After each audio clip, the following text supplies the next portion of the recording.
मैं आपको एक चीज बताने वाला हूँ और कुछ क्वेश्चंस पूछने वाला हूँ और मैं चाहता हूँ ब्रांड इसको मेरे को वीडियो हटाने का धमकी ना दे। FSSAI जैसा मंद बुद्धि ऑर्गेनाइजेशन मैंने आज तक नहीं देखा है और अगर फ्यूचर में ये वीडियो रिमूव हो गया तो आप लोग समझ लेना क्या हो गया। इस वीडियो से पहले सिर्फ 800 रुपए में हमें 25 ग्राम प्रोटीन मिल गया था भाई। चलो ये भी छोड़ दो, 25 ग्राम प्रोटीन सिर्फ 500 रुपए में हमें मिल गया था, लेकिन आज हमें 46 ग्राम प्रोटीन मिलेगा सिर्फ 20 रुपए में। एक बार और सुन लो, 46 ग्राम प्रोटीन हमें मिलेगा सिर्फ 20 रुपए में। ये चीज कैसे पॉसिबल हो सकता है, मेरा दिमाग पूरा घूम गया था। चलो इस प्रोडक्ट की सच्चाई हम देख लेते हैं। तो ये सील्ड पाउच मैं आप लोगों के सामने खोलने वाला हूँ। एक और जो सील्ड पाउच है वो मैंने लैब में लैब टेस्ट के लिए दिया हुआ है। पहले ये वाला खोल लेते हैं। तो इसमें से थोड़ा सा आटा हम निकालते हैं। तो ये है हमारा मिल्डी का प्रोटीन आटा। मैं ब्राइटनेस को थोड़ा रिड्यूस कर देता हूँ ताकि आप लोग अच्छे से इसका कलर और टेक्सचर समझ पाए।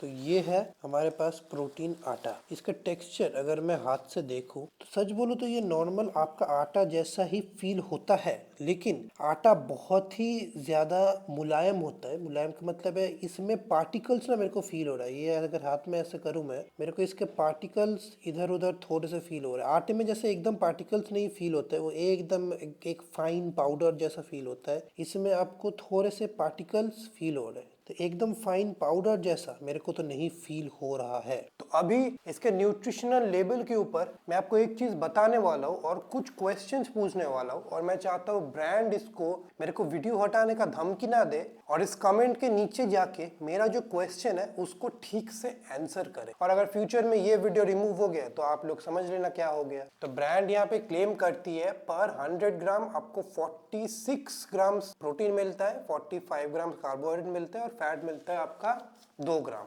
ठीक है, सब ठीक है। इंग्रेडिएंट लिस्ट में अगर हम देखें, होल व्हीट फ्लावर आटा 60%, सोय फ्लावर 30%, पीनट फ्लावर 10%। तो इसके इंग्रेडिएंट लिस्ट के ऊपर अगर हम जाए तो 60 ग्राम होल व्हीट आटा में आपका रहता है सिर्फ 6 ग्राम प्रोटीन, 30 ग्राम पी फ्लावर में आपका रहता है 15 ग्राम प्रोटीन और 10 ग्राम पीनट फ्लावर में आपका रहता है अराउंड 2.5 ग्राम प्रोटीन। तो इनको टोटल हम करें तो 23.5 ग्राम प्रोटीन आ रहा है पर 100 ग्राम। तो यहाँ पे 46 ग्राम कैसे मेंशन्ड है, ये चीज मेरे को बिल्कुल भी समझ नहीं आ रहा था। Because according to your own ingredient list label आप सिंपल गूगल कर सकते हैं कि 60 ग्राम आटा में 60 ग्राम होल व्हीट फ्लावर में कितना प्रोटीन रहता है, उसमें से ही आपको रिजल्ट दिख जाएगा। और वहां से ये 23.5 ग्राम के अराउंड प्रोटीन आ रहा है। तो 46 ग्राम इसमें कैसे आप लोग क्लेम कर, ये 46 ग्राम का नंबर तभी पॉसिबल हो सकता है अगर इसके अंदर वाइटल व्हीट ग्लूटेन यूज किया गया। अब वाइटल व्हीट ग्लूटेन क्या होता है,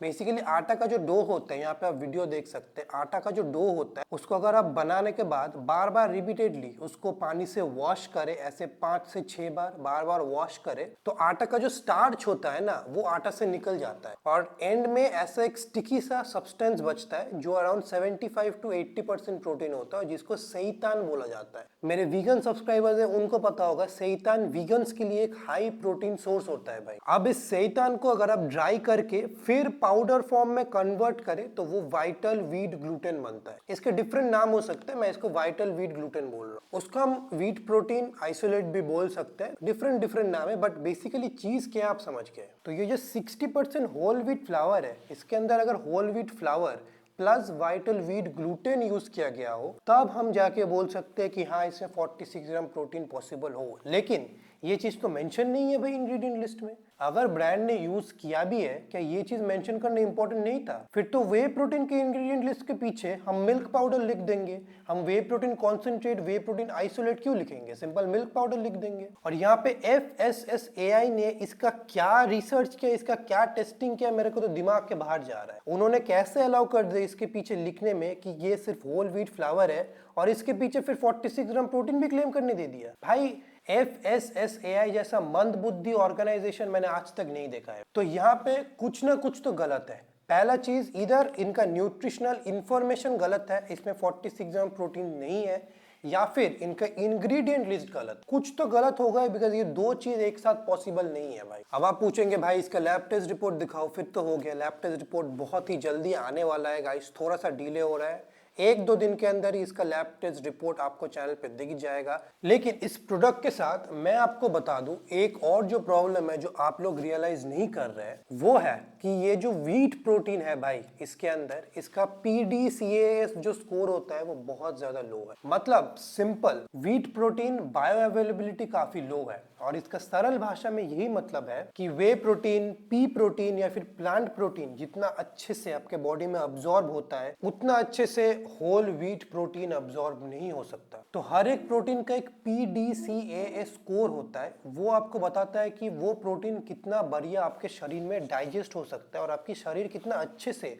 उस प्रोटीन के सारे अमाइनो एसिड्स को यूज कर सकती है मसल बिल्डिंग के लिए। वे प्रोटीन का PDCA स्कोर सबसे हाई है, विच इज 1, एग्जैक्टली 1, मतलब ऑलमोस्ट 100% अब्सॉर्ब हो जाता है आपके बॉडी में। 100% वे प्रोटीन यूटिलाइज होता है मसल बिल्डिंग के लिए। सोय प्रोटीन, पी प्रोटीन, इनका भी PDCA स्कोर अच्छा है, 0.9, 0.85 ऐसा है। तो ये भी ऑलमोस्ट 85-90% आपके बॉडी में अच्छे से अब्सॉर्ब होते हैं। लेकिन यहीं पे होल व्हीट भाई, इसका जो PDCA स्कोर है काफी लो है, इट इज अराउंड 0.4 to 0.5। इसका मतलब अगर आप 46 ग्राम्स आटा के थ्रू प्रोटीन कंज्यूम कर रहे हैं, सिर्फ हो सकता है उसका 40 से 50% ही आपकी बॉडी प्रॉपरली यूज कर पाए मसल बिल्डिंग के लिए या फिर बाकी फंक्शंस के लिए। इसका मतलब ये नहीं है कि बाकी प्रोटीन आपकी बॉडी फेंक देगी बाहर, नहीं, लेकिन उसको उतना अच्छे से आपकी बॉडी यूटिलाइज ही नहीं कर पाएगी मसल बिल्डिंग के लिए, क्योंकि होल व्हीट एक बहुत एसेंशियल एमिनो एसिड में लैकिंग होता है, जो कि है लाइसिन। लाइसिन एक एसेंशियल एमिनो एसिड है जो होल व्हीट में काफी कम मात्रा में प्रेजेंट होता है। तो ये जो 46 ग्राम्स है, ये किसी भी एंगल से वे प्रोटीन के 25 ग्राम से कंपेयर नहीं कर सकता। तो ये जो 20 रुपए में 46 ग्राम प्रोटीन वाला चोचला है, हाँ आपको प्रोटीन तो मिल जाएगा,